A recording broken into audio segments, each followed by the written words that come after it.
Hello, I'm Toycat and welcome back to my second channel geopolitical video. So did you know that every map of the world that you look at is going to be inherently political? Even Google Maps, which is meant to be the neutral arbiter of what a world map is, inherently has to make political decisions at some point when it comes to things like, oh yeah, Israel and Syria existing all together or existing as all their different factions, when it comes to things like, oh, listing Ukraine as one solid country rather than its breakaway republics, even when it comes to things like these, the jagged lines to represent countries that aren't really all the way there, like South Ossetia, for instance, or even more controversial, Kosovo. Kosovo is listed on this map as being kind of a country. It's labeled, but it also has the jagged lines across it. And this is because, according to this map, these green countries say Kosovo is a country, these grey countries say Kosovo is not. There is a majority of, countries, grey, that say it's not, but there's a lot of countries, including 3 of its neighbours, that say that it are. How do you tell people about this strip of land? Do you tell them it's part of Serbia, or do you say it's Kosovo? And now that we've started a war on the comment section, a minute in, I wanted to tell you about something exciting because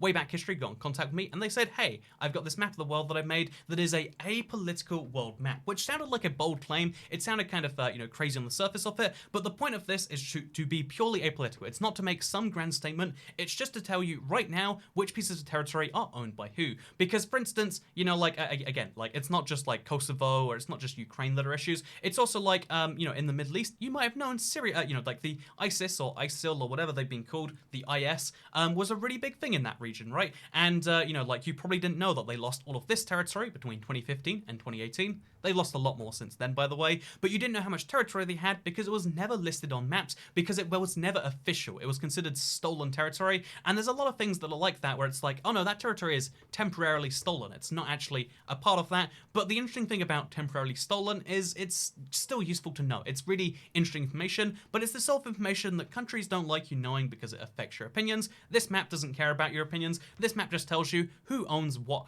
Like, for instance, is Greenland its own thing, as a lot of the people there want it to be, or is it a part of Denmark? Well, right now, Greenland is a part of Denmark. They use, again, they have the Danish military involved. They get money from Denmark. Their king and their head of, government is the Danish prime minister, and then the Danish king is the monarch. Basically, it's a part of Denmark, but looking at this map right here, you wouldn't really be entirely sure of that. Again, for some reason, Greenland has its own giant text, like a country does, and despite the fact that, say the Faroe Islands, or for instance, like Scotland does not have its own giant text. They're treated as like a sub-province, or like, for instance, California, same thing. There's a lot of weird double standards on a map like Google Maps. This map just says, hey, this is the Danish autonomous country of Greenland. Nice and simple, nice and easy. Like looking at the United Kingdom of Great Britain and Northern Ireland, and then there's the weird territories of the, Great Britain, like the British, Isle of Man, etc. And I wanted to show you around this entire thing, including the weird, republics of Ukraine, including this whole thing, which is there's a lot of fun places, including Africa, that I didn't know about until this map that I wanted to talk about. But first, let's kind of just like slide through this in easy view, because actually, interesting enough, like North and South America have very few issues where a map won't tell you what is what. In some cases, they won't mention that a territory is a British overseas territory or a French overseas territory. A lot of people don't know that there's this tiny bit of, next to Newfoundland, the French St. Pierre and Miquelon. Again, it's kind of hard to see that on a map right here. You just kind of see that, and then you can vaguely see a border in the sea for some reason. Again, putting borders in the sea is a political issue too, and when you do that and when you don't is something, it's very rare you can see in, like the Americas. You only really see it between the British Virgin Islands and, is that the US Virgin Islands or Puerto Rico? Whatever.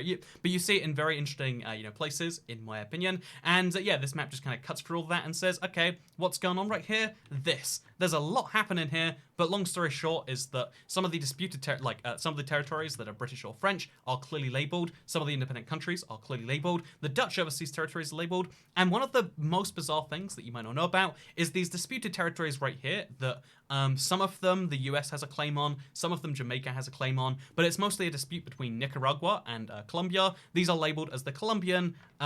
It's so small, I won't even be able to read it without squinting at my screen. So let's just say that the 3 islands that are called their own little province of Colombia, which are, again, the reason they're Colombian, despite being closer to Nicaragua, Costa Rica, Panama and Jamaica is actually maybe not Jamaica, but the reason it's called Colombia is because it was from like before the whole split of Colombia and Panama. It's a whole thing.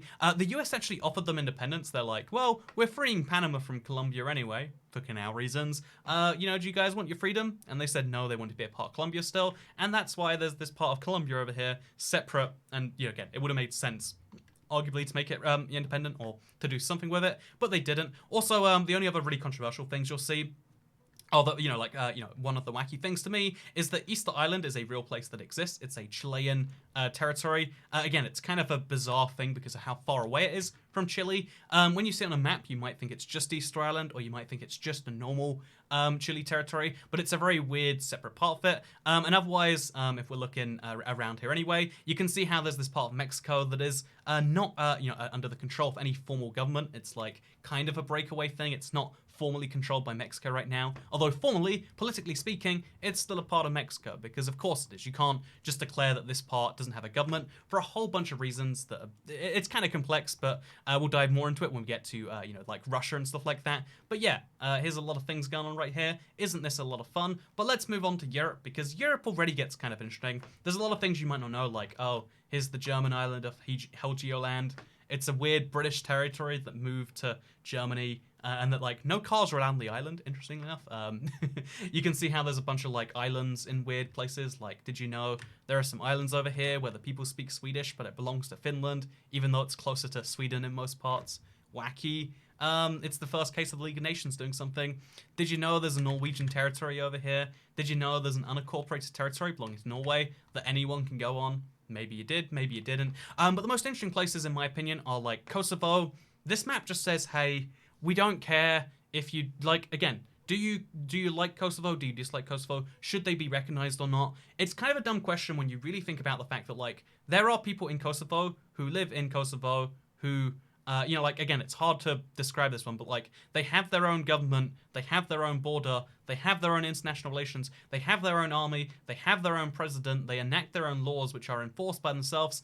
Is it, like, even though you can't call it a country, because the problem with the reason all of these places don't accept it, the grey ones won't accept it, is because, oh yeah, that would encourage more places to break away. There are very clear international rules about how countries can gain or extend territory. Like, you have to, like, formally include, like, again, Germany can't just invade Czechoslovakia, tomorrow, because that's a real country. It's definitely not two countries. Czechoslovakia, Germany can't just invade tomorrow and be like, oh yeah, it's ours now because we used force. Might makes right is not actually the international, law and system, and therefore if Germany did invade, we'd be like, oh yeah, that's the Czech Republic occupied by Germany. And that's why if you look at, for instance, Moldova has a great example, but if you look at Ukraine, there are two breakaway republics right now. There is Luhansk and there is Donetsk, two cities and regions, basically, that broke away from Ukraine. They don't have control anymore. There's a republic with their own flag. They have their own, like, they're mostly Russian, I believe, in both cities, which is why they've got their own head of government, and they do enforce their own laws, etc., by the same standards that you recognize Kosovo as being real. You probably should recognize these places too. But the interesting thing about this is it kind of is like, oh yeah, but you can't, again, you generally recognize a country as being in control until it's far too late to do so. And that's why it's like, oh yeah, even though these places are very much their own independent places, there's fighting going on. The goal is, like, probably to reintegrate it, to get some more stuff going down. But again, the agreement never went ahead. There's a lot of interesting stuff going on there. But yeah, it's a similar thing in my opinion with let's just go over to over here. You can see how Ukraine is listed as one country, and also if you click on the Ukraine, which is going to be a really controversial thing. Nope, just doesn't show you their territory. But as you can see, there's the Crimean Islands right here. They were invaded in 2014, if I'm not mistaken, and even it was entirely illegally done, or officially speaking, it was illegally done, arguably legally, let's not talk about it. But let's just say that Russia took a part of Ukraine without Ukraine's permission, right? And the international community says, no, Russia, you can't just take a part of Ukraine without their permission. But the people of the place probably wanted to be part of Ukraine. It's a very strategic place for Russia, so that's why they wanted it too. And as a result, Ukraine doesn't acknowledge it. Most of the world doesn't, but yet, Russia does control the area. So even though, like, legally speaking, we should kind of avoid talking about it and avoid calling it Russia, because that's, again, that's acknowledging their breach of international law or whatever. In reality, it does belong to Russia, as much as someone who likes the West or whatever and would love for Ukraine to succeed. It's not their territory right now. They have to reclaim it. They have to go and invade it back, which is a bit of an issue when, Russia's your neighbor. And there's actually an interesting thing to me, like, okay, so how do you actually deal with that on like a, election level? Like, how do you acknowledge your country being like that? And here is the electoral map of Ukraine. Usually you see these maps and like they're all red, blue, or whatever colors of the country. But in this case, there's green, there's red, or purple, I guess you'd call that. And then there's gray, occupied territories. Those territories, i.e. the Luhansk People's Republic and the Donetsk People's Republic, as well as the Oblast of, I forget its name, Crimea, as well as the Crimean, whole peninsula. Those places officially do exist and officially are meant to be voting, but because they're occupied, the election wasn't held. It's a very interesting thing because the rest of the world can actually vote, which is a whole weird thing. But those places that are part of Ukraine did not vote for the Ukrainian president of 2019. Just as a weird thing, by the way, look at the party names in Ukraine, because I did a little bit of a deep dive on this, and it's like, okay, so we've got like the Independent and this. Wait, actually, let's go look at the results. Like, there's a lot of the number one party was Servant of the People Party, then the Independent. Okay, that's fine. Fatherland, Civil Position, the Radical Party. Like, we don't even have positions. We're just really radical. That's what we love right now. A party called just 5.10. And they want to just have a single tax system, 5 sales tax and 10% payroll tax. It's wacky. They did pretty well, right? Like, that's cool. There's like libertarians in Ukraine apparently, and there's just a lot of interesting parties in my opinion. Look into it sometime. I love the Reasonable Force Party. What's that all going on? Anyway, so I just find it fascinating to look into parties in foreign elections because you don't often think about it too much. But yeah, this man won an election, but he won the election without having to contest those places because they didn't get to vote for him. Maybe you find that interesting. Also, maybe you find it interesting that like someone won all of, like, the person who won the rest of the world also won a tiny bit of Ukraine, but lost the rest of the country by and large. Maybe it's interesting, maybe it's not. You tell me, friends. Let's talk about Ukrainian elections sometimes. Man, I'm looking forward to 2024 when we can do precisely that, huh? But yeah, so 12% of voters couldn't participate in the election. Imagine that. Imagine being like, oh yeah, 12% of America, for instance, just to be simple. Oh yeah, it turns out that New York doesn't get to sit in this election because, they're doing their own little independence thing right now.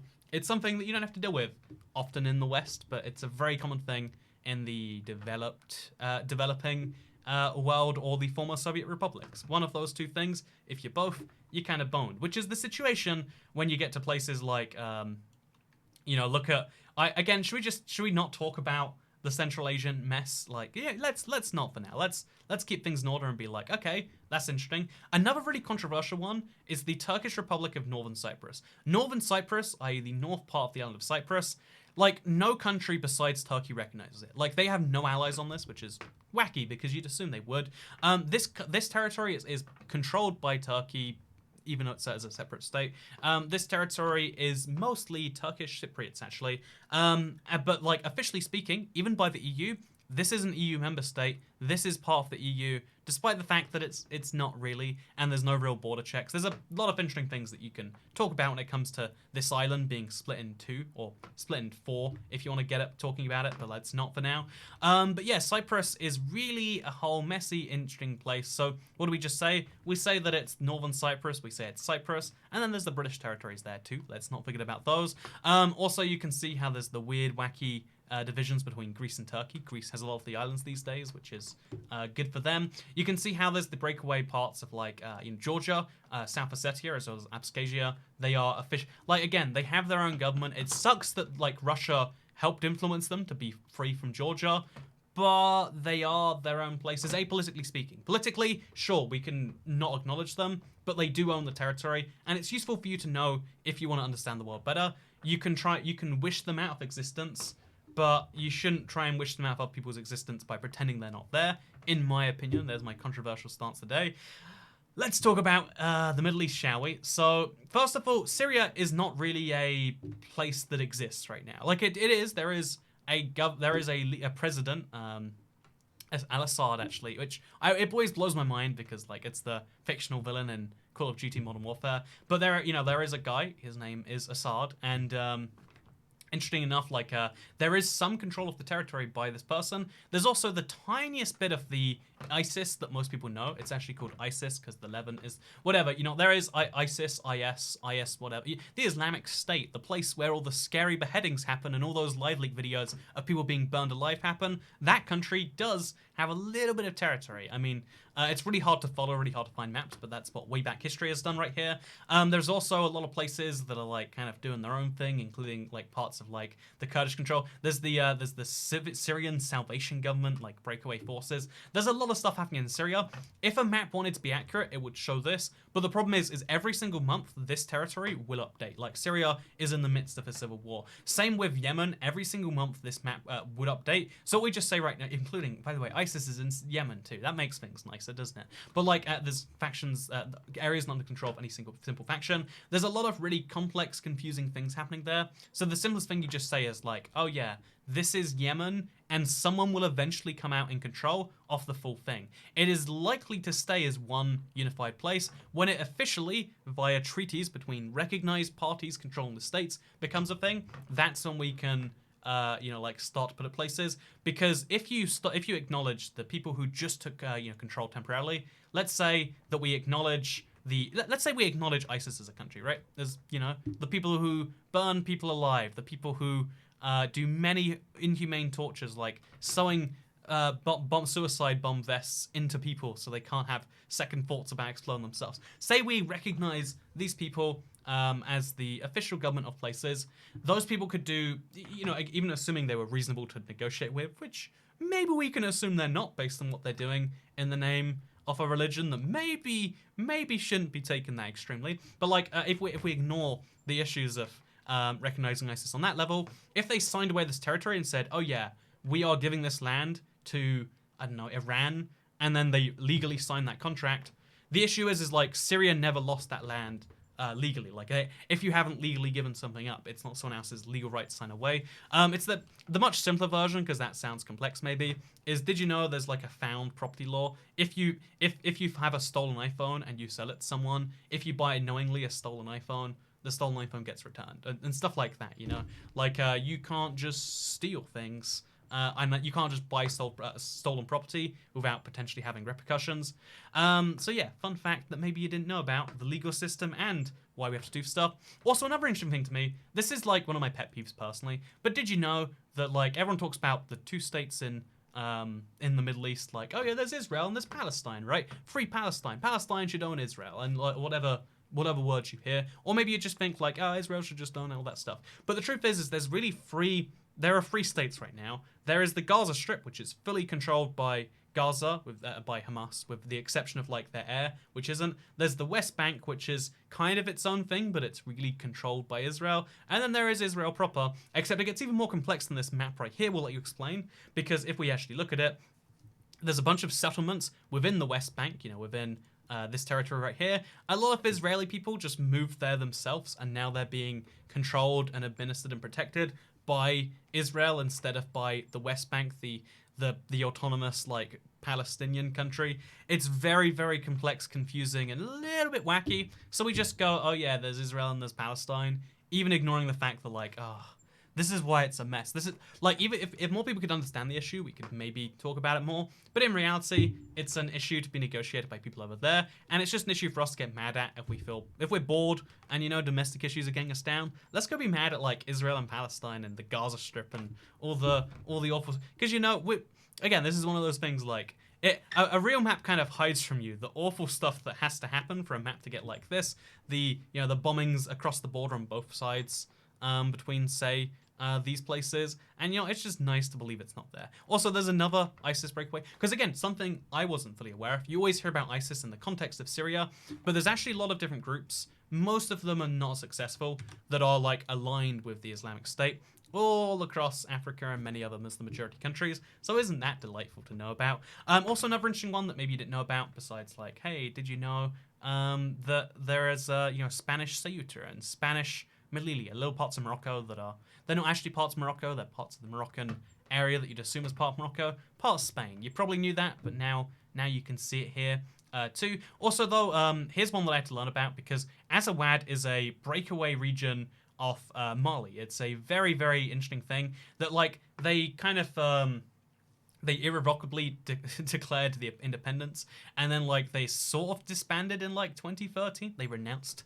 their claim and asked to start a negotiation. They had a ceasefire.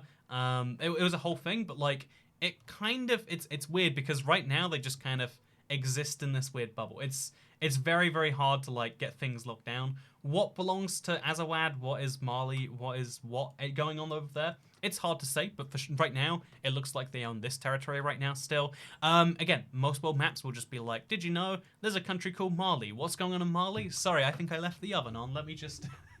like, it's easier to deal with that way.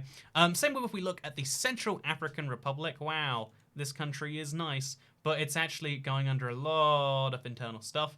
Or, as we can so nicely see here, this is the Central African Republic. They own a tiny bit of their country's land, as you can see here, and then there's a lot of there's a breakaway republic, but also there's a lot of just places which are still under control of one of the many groups involved. Wow, do you want to understand this? I bet you don't want to understand this. Do you know what you want to understand instead? You want to understand how, yeah, world be messy, huh? World has a lot of crazy stuff going on, and being able to look at a map like this and just see that, like, oh yeah, one of the most intently disputed places, the Spratly Islands.